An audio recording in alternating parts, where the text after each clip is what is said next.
en direct de la Versoix. Et du coup, je voulais vous parler de la disparition des dislikes. Alors, on est d'accord que sur YouTube, je pense que vous êtes très familier avec le fait que y a des créateurs de contenu, dont moi d'ailleurs, qui régulièrement vous dites merci de liker la vidéo, ça soutient la chaîne et ça m'aide. D'accord, liker la vidéo, donc les likes. Mais je ne sais pas à quel point vous êtes familier avec YouTube, peut-être que vous êtes plutôt jeune et que vous êtes plus ou moins, enfin vous avez grandi un petit peu avec YouTube et du coup bien sûr que vous avez remarqué qu'il n'y avait plus de dislikes. Et peut-être que, je sais pas, c'est un truc qui vous est passé au-dessus. Passer au-dessus, ça veut dire que vous n'avez pas forcément remarqué. Mais voilà, avant il y avait des dislikes. Okay, il y avait la possibilité de mettre un pouce en haut et un pouce en bas. Maintenant, il n'y a que la possibilité de mettre un pouce en haut. On ne peut pas mettre dislike. Ou en fait, on peut mettre dislike, pardon.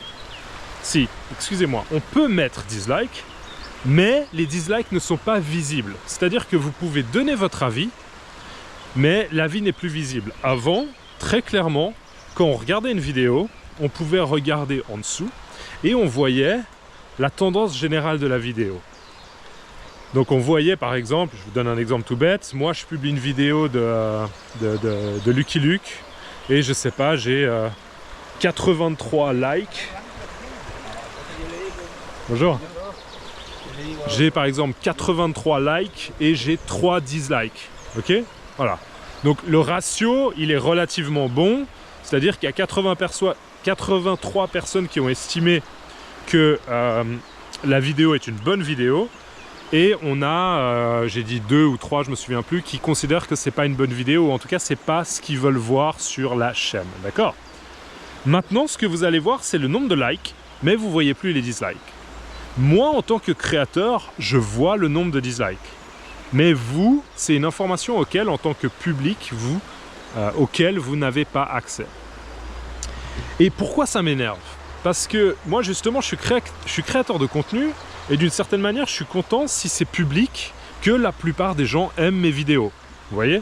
Je pense qu'au final, c'est le reflet de mon travail. Et si la plupart des gens qui sont sur la chaîne, qui regardent les vidéos en général, laissent un like et qu'il y a, je sais pas, 99% de likes, ça veut dire que en gros, je fais mon travail correctement.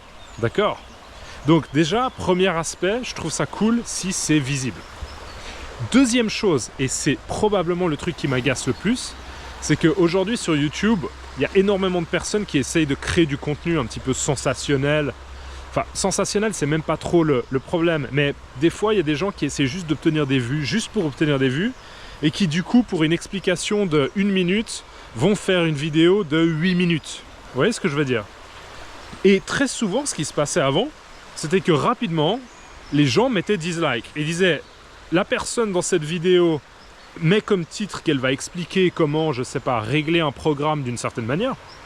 Et en fait, la personne, pendant les 5 premières minutes de la vidéo, elle est en train de faire la promotion d'un espèce d'autre projet sur laquelle elle travaille. Non, c'est pas très agréable parce que les gens ont choisi de regarder cette vidéo pour avoir la réponse à une question. Et en fait, c'est qu'au bout de 5 minutes qu'on a la réponse. Donc, pas terrible. Les gens mettaient dislike. Et en fait, très rapidement, quand on cherchait un tutoriel, quand on cherchait une explication sur comment faire quelque chose, sur, je sais pas, un programme de montage ou pour plus ou moins n'importe quoi, si vous voyez que le pourcentage de dislike était élevé, directement vous pouviez passer à la prochaine vidéo. Donc c'était très clair, c'était très simple. Et maintenant, c'est plus le cas, parce que maintenant, tout ce que vous voyez, c'est le nombre de likes. Or, le nombre de likes, ça veut rien dire. Parce que vous pouvez avoir fait une vidéo il y a 1 semaine, ou même il y a 1 heure, qui est excellente, et peut-être qu'il y a 3 likes. Donc ce serait dommage de dire « Ah, cette vidéo, elle a 3 likes, donc c'est probablement une mauvaise vidéo. » C'est pas bon réflexe, d'accord? Ça veut rien dire.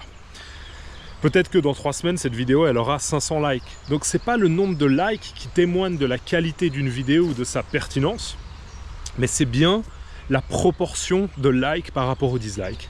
Et cette option a été retirée, ou du moins, l'affichage des dislikes a été retiré. Alors, moi, sur le moment, ça m'avait agacé et je m'étais un peu intéressé à la question, mais pourquoi? Et il semblerait que c'était un petit peu pour le bien-être des créateurs et notamment pour éviter des formes de harcèlement via des dislikes. Et autant je pense que je suis quelqu'un de tolérant, je suis sensible au bien-être des personnes, autant je ne comprends pas ce raisonnement. Parce que concrètement, moi ça veut dire qu'en tant que créateur, je vois les dislikes, mais par contre les gens de manière publique ne le voient pas. Donc est-ce que ça fait une grande différence? Le créateur de toute façon, s'il fait des vidéos que personne n'aime et tout le monde déteste ces vidéos, eh ben, il va voir les dislikes. Donc quelle est la différence? Je ne comprends pas. Alors oui, je vois une exception, on pourrait avoir une forme de harcèlement ou je sais pas, imaginons une personne qui fait des chansons du genre, qui fait des reprises de George Michael par exemple, et les gens se disent mais c'est terrible, le mec ne sait pas chanter, c'est horrible, il faut qu'il arrête ses vidéos, et tout le monde mettrait un dislike. Oui, ce serait peut-être quelque chose d'assez triste qu'il y ait un engouement. Okay, un engouement, ça veut dire que les gens se mettent à faire quelque chose et ils s'influencent mutuellement dans un certain sens. D'accord, il y a un engouement pour le dislike sur un certain type de vidéo. Oui, d'accord, mais c'est clairement des cas qui sont minoritaires. Et du coup, je ne comprends pas pourquoi, pour des cas qui sont complètement minoritaires, on retire une option qui en fait était un excellent moyen de savoir si une vidéo était de bonne qualité et ou aller droit au but. D'accord, aller droit au but, ça veut dire que si je fais un tutoriel de 3 minutes sur comment améliorer le son sur une GoPro, dans les 3 minutes, je vais parler de ça. Je ne vais pas vous parler de l'orange que j'ai mangé hier ou bien de la nouvelle plateforme d'échange linguistique que j'ai créée. Vous voyez l'idée? Voilà, c'est un truc qui m'a agacé. Si vous en savez plus sur la décision qui a mené YouTube à... Enfin pas, non, les facteurs qui ont mené YouTube à prendre cette décision, n'hésitez pas à compléter dans les commentaires. Et voilà, on a marché un petit peu au bord de la Versoix. Franchement, magnifique contexte pour faire une vidéo. J'espère qu'il y a un peu de vocabulaire intéressant pour vous et je vous dis à tout bientôt dans une suivante. À toutes, ciao.